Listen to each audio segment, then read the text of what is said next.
हरियाणा प्रभारी विल्प कुमार देव ने कार्यक्रम को संबोधित करते हुए कहा कि हरियाणा की भूमि वीरों की भूमि है।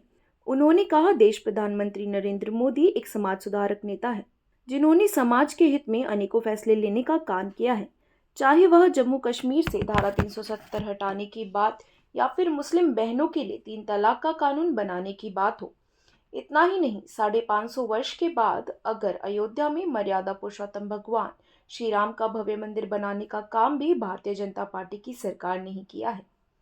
आज देश व प्रदेश की जनता को पूर्व की सरकार और बीजेपी की वर्तमान सरकार के कार्यों का आकलन करके आगामी लोकसभा व विधानसभा में वोट करना चाहिए और एक बार फिर से देश के प्रधानमंत्री नरेंद्र मोदी को भारी मतों से विजयी बनाने का काम करना चाहिए, क्योंकि नरेंद्र मोदी एक समाज सुधारक प्रधान है और भारत देश को ऐसे ही समाज सुधारक प्रधान की जरूरत है।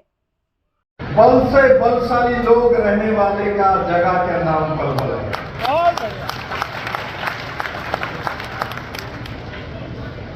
एक पल में अपना बल जो दिखा सकता है वो मेरे पलवल वासी है। और उसी के कारण जैसे कि मुझे बताया गया है कि सुबह 10 बजे से अपने बल को संचय करते हुए मेरे पलवल वासी इस सभागार में बैठे हुए हैं। अभी 2 बजने के बाद और भी 10 मिनट हो चुका है। 10 से 2, 10 कितने घंटे हुआ? 11, 12, 1, 2, 4 घंटा 10 मिनट हो चुके हैं। पलवल वासी हिल नहीं रहे क्योंकि ये लोग बलशाली है। जो बलशाली है इसको समय हिला नहीं सकता है। और हमारे किसान पाल जी बोल रहा था, कांग्रेस का नाम ले रहा था, और कांग्रेसी को जब आज संवाद मिलेगा तो सुबह 10 बजे से यहां बैठे हैं और घर से निकले हैं 7:30 बजे। पूरा समय का आकलन जब कांग्रेसियों कर लेगा उनको मालूम चल जाएगा ये भारतीय जनता पार्टी और मोदी का पलवल वासी का हिम्मत वाला लोग है। आयुष्मान भारत योजना का 5 लाख का बेनिफिट के नाम माननीय प्रधानमंत्री नरेंद्र भाई मोदी और हमारे यशस्वी मुख्यमंत्री मनोहर खट्टर जी ने चिराग योजना के माध्यम से लोगों को इस सुविधा देने के लिए व्यवस्था किया हुआ। इसमें पैसा लगता है, किंतु नरेंद्र भाई मोदी ने बिना पैसा समाज सुधार के लिए, समाज को परिवर्तन के लिए, सत्ता परिवर्तन के माध्यम से समाज परिवर्तन का सबसे बड़ा उदाहरण है राम मंदिर का निर्माण। इसमें कोई पैसा नहीं लगा, भारत सरकार ने इसमें कोई पैसा नहीं लगाया। ये भारतीय का अभिमान संविधान थे। 550 साल से हम बैठे हुए थे कि कब परिवर्तन होगा, कब समाज सुधारक आएगा, कब हमारे समाज एक साथ होकर सुप्रीम कोर्ट भी एक साथ मिलकर माननीय प्रधानमंत्री के नेतृत्व में राम लाला का प्राण प्रतिष्ठा होता है। इसका नाम नरेंद्र भाई मोदी है। और साथ ही साथ जब नरेंद्र भाई मोदी ने राम मंदिर निर्माण नहीं किया, मेरे मित्रों, इस देश का अभिशाप थे हमारे मुस्लिम बहनों का 3 तलाक का समाप्त भी नरेंद्र भाई मोदी ने किया। इसमें कोई पैसा नहीं लगता। ये समाज सुधार है। कश्मीर के आर्टिकल 370, आर्टिकल 31 समाप्त करना, इसको समाप्त करने के लिए कोई स्कीम नहीं होता, इसके लिए कोई बजट नहीं होता। ये भी समाज सुधार का काम नरेंद्र भाई मोदी ने किया, क्योंकि डॉक्टर श्यामा प्रसाद मुखर्जी बलिदान दिया था, अपना जीवन दिया था एक विधान, एक निशान और एक प्रधान होना चाहिए इस देश में।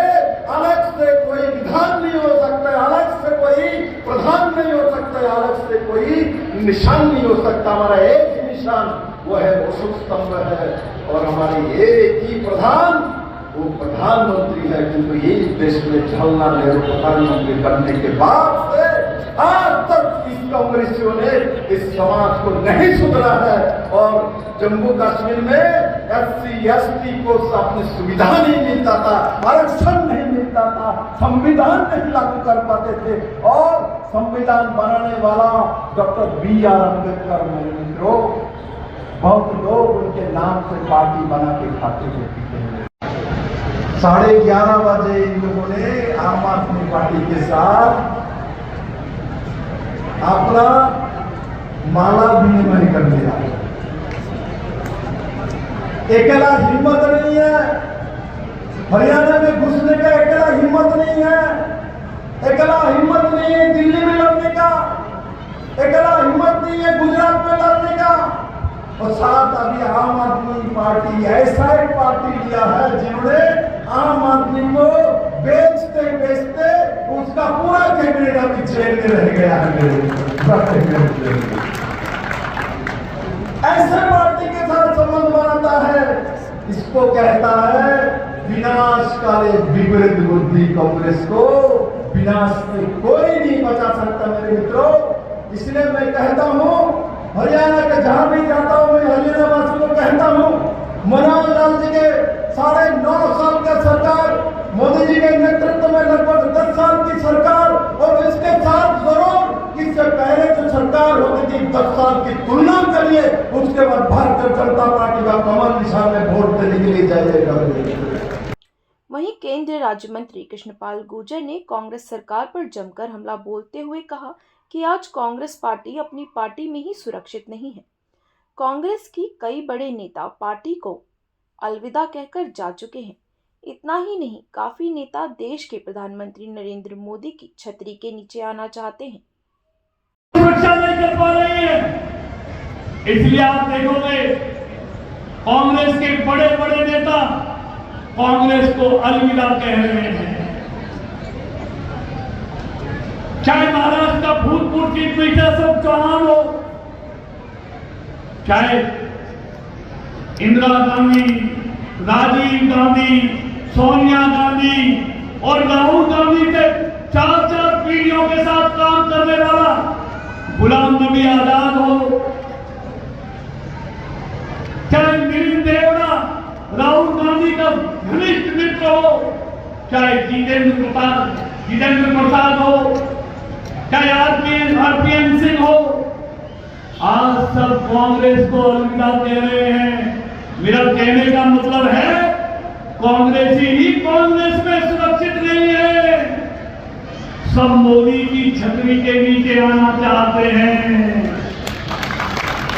उनको मालूम है आज हम अगर सुरक्षित रह सकते हैं तो मोदी की छतरी के नीचे ही रह सकते हैं। और सिर्फ देशवासी ही सुरक्षित नहीं, देश की सीमाओं को भी सुरक्षित करने का काम और देश की आंतरिक जो सुरक्षा है उसको भी मजबूत करने का काम नरेंद्र मोदी जी की सरकार ने किया। रिश्वत और सिफारिश पर रोजगार मिलना हरियाणा में किसी ने बंद किया तो भारतीय जनता पार्टी के मुख्यमंत्री मनोहर लाल जी ने किया। व्यवस्था बदल गई।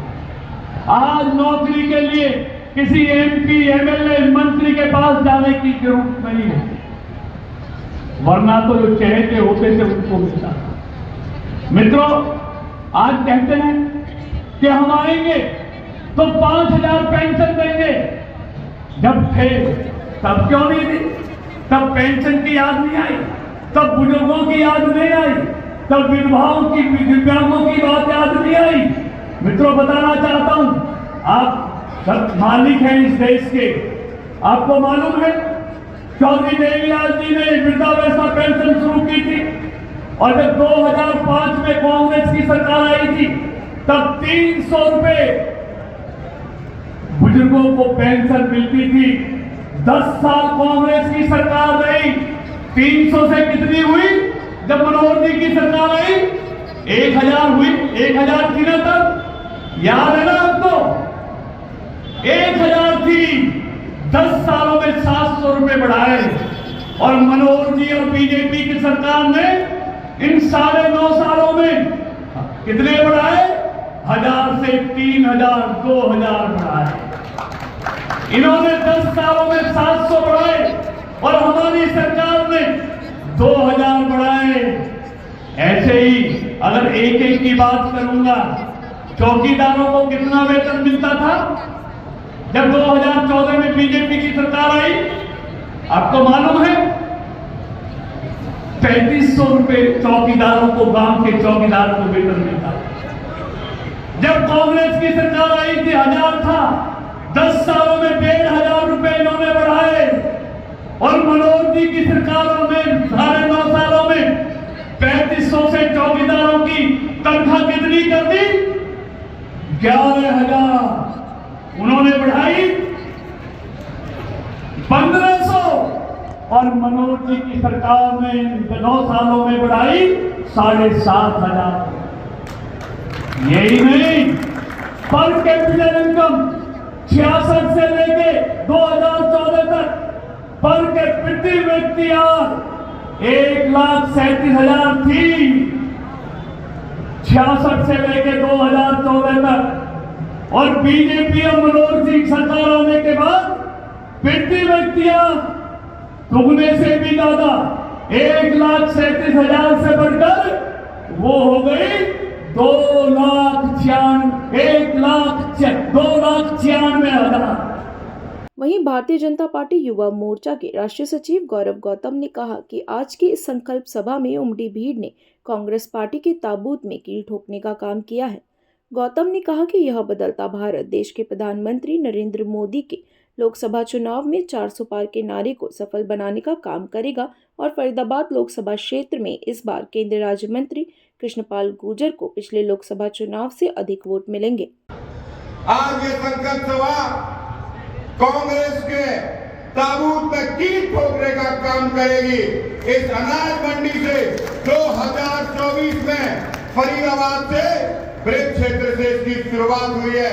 मैं प्रभारी जी आपको इस मंच के माध्यम से आश्वस्त करता हूं, ये बदलता हुआ भारत, ये मोदी का भारत, ये युवाओं का भारत, ये महिलाओं का भारत, ये किसानों का भारत। इस बार मोदी जी का जो नारा है, ये 400 पार का जो नारा मोदी जी ने दिया है, उसकी शुरुआत पहले भी रिकॉर्ड तोड़ वोटों से फरीदाबाद से हुई थी।